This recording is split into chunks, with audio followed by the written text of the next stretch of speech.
तो जय हिंद बच्चों। तो बच्चों, स्वागत है आपका आपके अपने चैनल लर्निंग पैशन में। चलो बच्चों, अब हम शुरू करेंगे आज अपने 11.3 के स्टैंडर्ड 8 CBSE मैथ्स 11.3 के क्वेश्चन नंबर सेकंड से। तो यहाँ पर आज हम कौन सा क्वेश्चन अभी सॉल्व कर रहे हैं बच्चों? Second question. तो आप सब पहले अपने टेक्स्ट बुक में एक बार इस क्वेश्चन को देखो और उसके बाद फिर मुझे बताओ कैसे सॉल्व करना होगा। क्वेश्चन में देखो क्या दे रहे हैं, a suitcase with major so much values. Sorry, ये एक सूटकेस है बच्चों और इस सूटकेस में क्या वैल्यू देख रहे हैं? देखो मुझे 3 वैल्यू की ज़रूरत रहती है। एक मुझे चाहिए होता है लेंथ, एक ब्रेड्थ और एक हाइट। तो यहाँ पर इस डायग्राम में मैं यहाँ लिखूँगा कि लेंथ की वैल्यू मुझे कितनी दी गई है। मान लो 80 सेंटीमीटर, ये तुम अपने मन से कंसीडर कर सकते हो। ब्रेड्थ की वैल्यू कितनी दी गई है? 48 सेंटीमीटर। हाइट की वैल्यू कितनी दी गई है? 24 सेंटीमीटर। और इसे टर्पॉलिन क्लॉथ से कवर करना है। इस बॉक्स को एक कपड़े से कवर करना है। ऐसा हम देखते हैं ना अपने घर में जो बॉक्सेस होते हैं, जो ये लगेज होगा तो जनरली उसके ऊपर एक कवर भी रहता है। तो ये जो टर्पॉलिन का कवर है उस तरीके से इसे कवर करना है। तो कितने क्लॉथ लगेंगे ऐसे 100 बॉक्सेस को कवर करने के लिए? तो बच्चों देखो, ये एकदम सिंपल सा क्वेश्चन है जिसमें अगर हमने इस पर्टिकुलर बॉक्स का, इस सूटकेस का सरफेस एरिया पता कर लिया तो जितना भी सरफेस एरिया है उतना ही बाहर से कवर भी लगेगा। तो उस कवर का एक सूटकेस के लिए जो खर्चा होगा उसको जब तुम 100 से मल्टीप्लाई करोगे तो 100 सूटकेस के खर्चे हमें पता चल जाएंगे।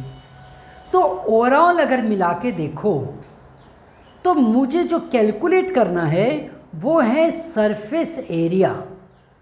एक बार मैंने सरफेस एरिया कैलकुलेट कर लिया तो कितना कपड़ा लगेगा वो भी मैं बड़े आराम से निकाल लूँगा। तो चलो बच्चों, हम शुरू करते हैं इस क्वेश्चन को। एक तुम क्या कर सकते हो, एक अपना रफ डायग्राम बना लिया करो और उस डायग्राम की मदद से तुम इस क्वेश्चन को बड़ी आसानी से समझ सकते हो और सॉल्व कर सकते हो। मुझे मान लो एक वैल्यू दी गई है 80, एक वैल्यू दी गई है 48 और एक वैल्यू कितनी दी गई है 24। और ये सारी वैल्यूज़ किस में है बच्चों? सेंटीमीटर्स में। सारी वैल्यू किस में है? सेंटीमीटर में। तो बच्चों यहाँ पर मुझे पता है कि एक सरफेस एरिया क्यूबॉइड का कैसे देते हैं। तो पहले मैं इसका फॉर्मूला लिखूँगा, total surface area of a cuboid equals to 2 time length into breadth, breadth into height and height into length. अब बच्चों ये फॉर्मूला मुझे पता चल गया तो इसकी वैल्यूज़ यहाँ पुट करता हूँ। 2 इंटू लेंथ कितना दिया गया है 80, ब्रेड्थ कितना दिया गया है 48, फिर यहाँ पे ब्रेड्थ कितना आ रहा है 48, हाइट कितनी आ रही है 24, प्लस हाइट कितना है 24, लेंथ कितना है 80। अब नॉर्मली बच्चों लोग जो सॉल्व करते हैं उनका अपना एक मेथड होता है। क्या वो ये सारी वैल्यू मल्टीप्लाई करेंगे, जो आएगा उसको 2 से मल्टीप्लाई करेंगे और यहाँ पर एक बड़ा सा आंसर लिखेंगे। लेकिन हम यहाँ पर अपने आप मेथड, हमारा अपना मेथड जो है वो थोड़ा सा अलग रहेगा। हमें इस वक्त इसका एक्चुअल कैलकुलेशन नहीं चाहिए, इसलिए मैं इसको टोटली अब यहाँ पर मल्टीप्लाई करके ऐड करके कुछ नहीं लिखूँगा। मैं ज़्यादा से ज़्यादा एक काम कर सकता हूँ कि देखो ये है हमारे पास पहला टर्म, ये है दूसरा टर्म और ये है तीसरा टर्म। क्योंकि ये जो प्लस की साइन होती है ना, वो न्यूमेर यहाँ पे क्वेश्चन में हमें बताती है कि यहाँ पे ये दो अलग अलग टर्म्स हैं। ये प्लस की जो साइन है वो बता रही है कि यहाँ पे ये दो अलग अलग टर्म्स हैं। तो इस तरीके से यहाँ ये टर्म 1 है, टर्म 2 है और ये टर्म 3 है। अगर मैं इसको ब्रैकेट में लिखता तो मैं इस तरीके से लिखता, क्योंकि इनटू है ना, इनटू है तो उसका अपना एक ब्रैकेट बन जाएगा। अब इस हर ब्रैकेट में से मैं एक वैल्यू कॉमन निकाल सकता हूँ। कॉमन का मतलब जो यहाँ भी है और यहाँ से भी आ सकता है। बताओ जरा ऐसी कौन सी वैल्यू है जो मैं तीनों में से बाहर निकाल सकता हूँ? सोचो, सोच पाए? अगर सोच पाए तो अच्छी बात, नहीं सोच पाए तो भी कोई बात नहीं। ये देखो बच्चों, मैंने 24 कॉमन लिया। यहाँ पे ये 48 जो है, 48 क्या होता है? 24 इंटू 2 होता है। 48 एक्चुअल में क्या होता है? 24 इंटू 2। तो मैंने क्या किया, उसमें से 24 कॉमन ले लिया, तो पीछे क्या रह जाएगा? 2 रह जाएगा।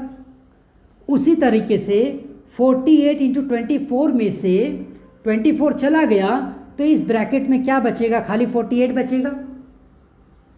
उसी तरीके से 24 इंटू 80 था, 24 चला गया, इस ब्रैकेट में भी क्या बचा? खाली 80 बचा। तो ये कैलकुलेशन देखो बच्चों कितना आसान हो गया हमारे लिए। 2 इंटू 24 कर दो, ये अभी 48 बन गया। 80 इंटू 2 कितना हो गया? 160। 48 प्लस 80, 48 अभी ऐसे ही रहने दो। 160 और ये 48 जरा प्लस करके देख लो तो 160 प्लस 48 कितना, और यहाँ पर 80 है उसको भी लिख देता हूँ।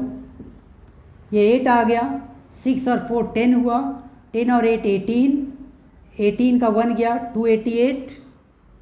तो यहाँ पर लिखता हूँ बच्चों 288। अब एक बात का ध्यान देना, यहाँ तुम मल्टीप्लाई मत करना, इसे ऐसे ही रहने दो। ये टोटल सरफेस एरिया है एक सूटकेस का, मुझे चाहिए 100 सूटकेस के लिए। तो मैं यहाँ पे लिखूँगा total surface area of 100 such suitcases is 48 into 288 into 100। अभी भी तुम मल्टीप्लाई नहीं करोगे, क्योंकि क्या होता है ये सब मल्टीप्लिकेशन करने जाओगे तो तुम्हारा टाइम अननेसेसरी यहाँ पे वेस्ट होगा, जबकि हमें एक्चुअल मल्टीप्लिकेशन के रिजल्ट की ज़रूरत ही नहीं है। हमें पूछा ये क्या है कि कितना कपड़ा लगेगा। तो अभी क्लोथ वाले पॉइंट पर चलते हैं। ये तो हमें मिल गया टोटल सरफेस एरिया। अभी क्लोथ वाले के पास देखो, कभी आप जाओ तो उनका क्लोथ जो रहता है ना, वो इससे लपेट के वो रखे रहते हैं एक बड़े से रॉड में। तो उसकी जो लेंथ और ब्रेड्थ है, अभी ये जो लेंथ है, ये जो ब्रेड्थ है ना बच्चों, ये बता रहे हैं 96 सेंटीमीटर। ये फिक्स आता है, इसको कॉमन लैंग्वेज में बोलते हैं कपड़े का पन्ना।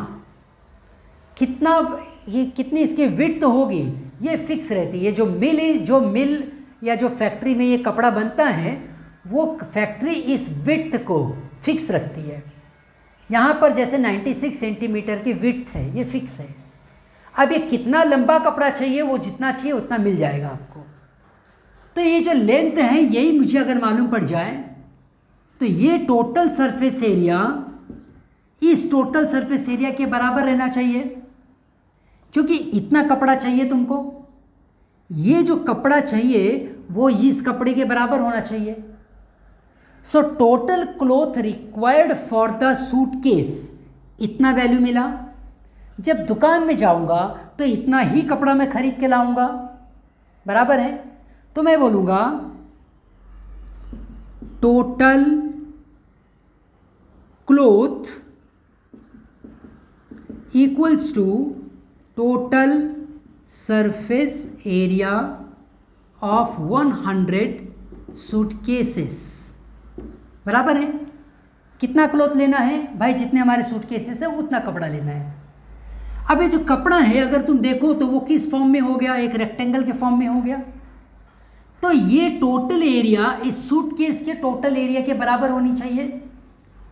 तो ये लेंथ है, ये ब्रेड्थ है, तो इसकी एरिया मुझे कैसे मिलेगी, लेंथ इंटू ब्रेड्थ करके, और ब्रेड्थ कितना है 96 सेंटीमीटर, और total surface area of 100 suitcase मैंने यहाँ पे लिखा हुआ है, वो वैल्यू लिख रहा हूँ 48 इंटू 288 इंटू 100। अब बच्चों इस लेंथ की वैल्यू ही मुझे पता करनी है। हमारे क्वेश्चन में पूछ रहा है कि कितना लेंथ लगेगा कपड़े का, तो हम यहाँ से बता देंगे 48 इंटू 288 इंटू 100 अपॉन 96, करेक्ट। अब देखो बच्चों ये 48 और 96 बहुत फेमस नंबर है। आप में से किसी बच्चे को याद भी होगा कि 48 को जब हम डबल करते हैं 2 8 जा 16 एंड 1 2 4 जा 8 96 आता है। अगर मान लो तुम्हें याद नहीं है तो आराम से 2 से डिवाइड करो, 4 से डिवाइड करो, जिस किसी भी नंबर से चाहो इनको आप डिवाइड कर सकते हो। मैं यहाँ पे बता देता हूँ कि 48 1 जा 48 एंड 48 2 जा क्या होता है 96। आप इसे कट कर लो। जब कट कर लिया, आप देखो इस 2 से मैं 188 को कट करता हूँ, 2 1 जा 2, 2 4 जा 8, 2 4 जा 8, तो ये लेंथ की वैल्यू हो गई 14400 सेंटीमीटर। लेंथ है ना, इसके लिए मैं क्या लिख रहा हूँ सेंटीमीटर। याद रखो बच्चों, हमें क्वेश्चन जिस भाषा में पूछेंगे आंसर भी उसी भाषा में देना है। वो पूछ रहे कितना मीटर लेंथ लगेगा। अगर आपने सेंटीमीटर में आंसर लिख दिया तो हाफ मार्क चला जाएगा। हमें मीटर में लिखना है, और तुम्हें पता है कि 1 मीटर इक्वल्स टू 100 सेंटीमीटर, इसी को बोल सकते हो 1 सेंटीमीटर इक्वल्स टू 1/100 मीटर। तो इस सेंटीमीटर को जब मैं 100 से डिवाइड करूंगा तब वो क्या बन जाता है, मीटर। तो यहाँ पर लेंथ की वैल्यू होगी 1400/100, ये कट कर दिया, लेंथ की वैल्यू हो गई 144 मीटर। वेरी क्लियर बच्चों, एकदम क्लियर है, ठीक। अब आप क्या काम करोगे, अगला क्वेश्चन इसको लिखने के बाद फिर अगले क्वेश्चन को तुम खुद रीड करो, खुद से सॉल्व करो, अपने मन से ट्राई करो, और तब तक मैं यहाँ पे खड़े होकर वेट करता हूँ। लेट्स गो, वीडियो पॉज कर दो और अगले क्वेश्चन पे जाओ।